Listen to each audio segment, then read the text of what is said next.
Now, I get asked time and time again, is it possible to make a living from landscape photography? There's a few people out there doing it, but there's not a lot, and there is a lot who try. So in this video, I want to talk about how I make my money as a landscape photographer, how much I make, and everything like that. I want to be completely transparent with everyone, and hopefully this will help you to either make an informed decision about whether you want to try and pursue photography full-time, or maybe it will just scratch the itch of interest and you're wondering how much a landscape photographer can make, or maybe you want to know what different avenues landscape photographers can take to make money. No matter why you're here, I'm excited that you're here. My name is Austin James Jackson. Been doing professional landscape photography since about 2019, 2020. And in this video, I'm going to share with you everything you need to know about how much money I make and where I'm making that money. Now, as I mentioned before, I want to be as transparent as possible. So I'm going to share quite a lot of details with you that will hopefully help you to kind of understand everything about how a landscape photographer makes money. Let's start it off first off by talking about where most of my money came from. We're going to be talking about 2024. So in 2024, my total revenue was about $83,323 is what I have here. Might have been a little bit more, a little bit less. I might have missed a few things here or there, but that was roughly about what I made. This is before I take out any deductions. After all the deductions, what you're reporting in your taxes, I'm bringing home about $20,000. So you can see there's quite, $63,000 in deductions. When you're running a small business, I'm writing off things like mileage, travel, a lot of meals, permits, Airbnbs for workshops, website domains, hosting services, my Adobe Creative Cloud, all these things. I buy a new camera, buy a new lens, all that gets written off. So the take-home pay is about $20,000. Now, while this might not sound like a lot, the difference in kind of what my take-home pay in the government's eyes is, or the taxable income, is that even though it shows I'm just bringing home $20,000, there's a lot of expenses, a lot of driving miles, things like that, where you're allowed to write off more expenses than actually what it's costing you. So you are bringing home a little bit more than that, but I just wanted to be fully transparent and note that at the start. Now let's jump into each little branch where I've actually made a substantial amount of money in the last year, and I will talk about what percentage each one of those particular branches made up of my income. So first and foremost, the largest branch, I'm just looking at it on my computer screen here, is workshops. So these workshops I do by myself. I'm not working for another company. I'm not working with another partner to do workshops. I have Austin James Jackson LLC. I get business insurance, get permits from these places, book Airbnbs, book, travel, lodging, the whole 9 yards. I'm doing all of that. Now, this made up about 28% of my income, so almost $23,000 in the last year. This basically just covers people's fee to come join the workshop. Last year, I had a very good year for workshops, and so I made up a pretty good portion of money. Now, next, I made about $20,000 doing writing gigs. This makes up about 25%, 24% of my 2024 income. Now, you might be wondering, what is a photographer like me doing writing gigs for? So I've done a lot of writing in the past, and I found that this is a really good way to make money for me as a landscape photographer, writing for different brands, whether it be a software company, whether it be just a company that has a blog, anything like that. There's a lot of demand out there for writing if you are a good writer and you know how to edit your work. This made up a really nice portion of my income, and this is a really nice thing that I can always pick up at any point in time when I'm sitting at home. And so it's a really nice way to kind of supplement my income, because most everything else for a landscape photographer is really up and down. You make a lot of income on workshops the months you're doing workshops, and then you don't make money for months on workshops. So it's nice to have writing as a little bit of an outlet to do that. Most of my writing in 2024 was either education based. So I'm talking about, here's how to do this in Photoshop. Here's why you use Lightroom Classic over Lightroom, whatever it may be. Those education-based articles with, the writing, the screenshots, the images, all that. And then the other portion of those is like new product announcements. So, Sony comes out with a new lens, I'll write the announcement article for it. There's a new content creator camera, a new light, a new microphone, whatever it is. So that makes up another good portion of that as well. So writing, like I said, about 25% of my 2024 income. Now, next I did just shy of 20%. I did about $16,500 teaching under other brands. Some of that money is made up for a couple online conferences I did where I taught a course and just got paid money to come teach the course. Or I've even created tutorial videos for other software companies where they sold it on their website. I didn't do any promotion for it, but I simply just created it and then got a portion of the sales.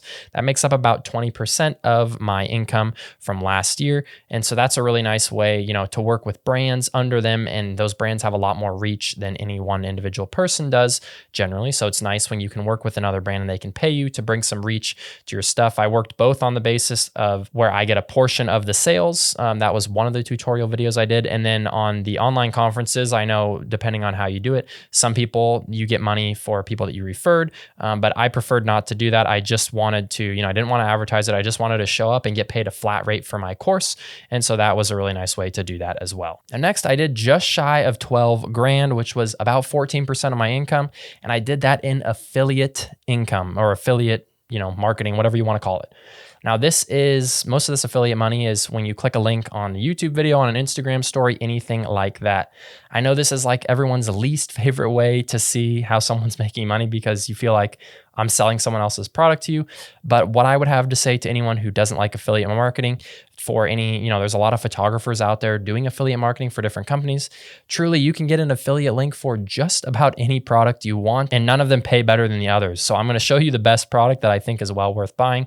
I'm going to tell you that it's worth buying. I don't go out of my way to do, there is a lot of people that are just trying to do any affiliate link they can and make a few bucks here and a few bucks there. My strategy though has just been, promote something that's good if it's good. And that's that. Most of my affiliate income comes from Topaz Photo AI, promoting that, which is a fantastic software. I love to use it, recommend it to all my clients. And I've got a few YouTube videos on it. And then I've also got a little bit of affiliate marketing from things like On1, and then a few products here and there, a lens that I really like that I might promote that might get a few clicks here or there. But there's a lot of different ways from that affiliate income. But that was made up about 14% of my income in 2024. Now, next we'll talk about YouTube ads. So these aren't ads that I put in the videos. They are rather the ads that are like pre or post roll that YouTube automatically puts in there. YouTube pays you for every view on a video because, you load into YouTube, you got to watch an ad before the video. So I'm getting like pennies every time you're watching one of those ads. Now that all adds up. For me in 2024, I did a little over $6,300, which was about 7.5% of my income. Now, I started the year with about 10,000 subscribers on YouTube, and I ended the year with about 42,000 subscribers on YouTube. And my channel is growing quickly, so that helps definitely to get a little bit of income. That $6,300 is definitely not enough to live on, but it's certainly nice to be able to post weekly videos on YouTube. And YouTube also has some trickle-down effects as well. People that found me on YouTube registered for workshops or bought tutorials or whatever it may be. So YouTube was a great outlet for that as well. And that's a number that every year I see go up. So I would expect that number to be, maybe double that than 2025. But YouTube is a great thing to get started. If you want to make money and you haven't gotten started on YouTube, I would highly recommend getting started as soon as possible. So next I did about $4,000 on sponsorships. This included things like YouTube video sponsorships. I had a couple different companies where I promoted their product or said, this week's video is sponsored by so-and-so. And then I also had companies that paid me to showcase their product in a video. I think I only did one of those last year. I try and stay away from those unless it's a product I really, really think is good. And then also podcast sponsorship as well. Didn't make a lot of money off the podcast sponsorship, but a little bit here and there. So that all added up to around $4,000 or just shy of about 5% of my total income. Now, lastly, the very smallest amount, and you maybe wouldn't expect this as a landscape photographer, but the smallest portion that I made money in was doing prints. That was about 2% of my income, about $1,500. I did a couple art shows last year, made a few small sales, didn't sell anything big. Those prints, you can never really count on them to, make you a lot of money. Some years I do 10 or 15,000.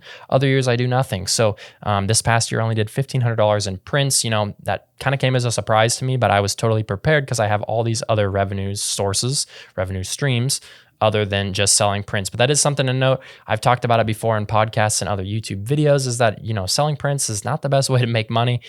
Truthfully, I'm probably negative on prints because I spent more than that on getting prints and getting into art shows last year. So prints didn't make a lot of money last year, but I'm always trickling in more orders months and months after the show. So you never know what else is going to come up. I've already made some sales this year, and potentially that was from shows last year. But for last year's income, $1,500, about 2% was in print client sales. Hey, well, if you have any questions, let me know down below in the comments. I do really appreciate you guys checking out this video. Hope that this was transparent and helpful for you guys to kind of see how I'm making money as a landscape photographer and how you possibly can too. Greatly appreciate you guys being here. If you are interested in becoming a better photographer, definitely make sure to leave a like and subscribe to the channel. I'm posting weekly videos where I'm helping you become a better photographer. My goal is to always connect with as many people as I can and be as transparent as possible. So I hope this video let that shine through. Let me know what you think down below in the comments. Otherwise, my name is Austin James Jackson. We'll see you guys next time.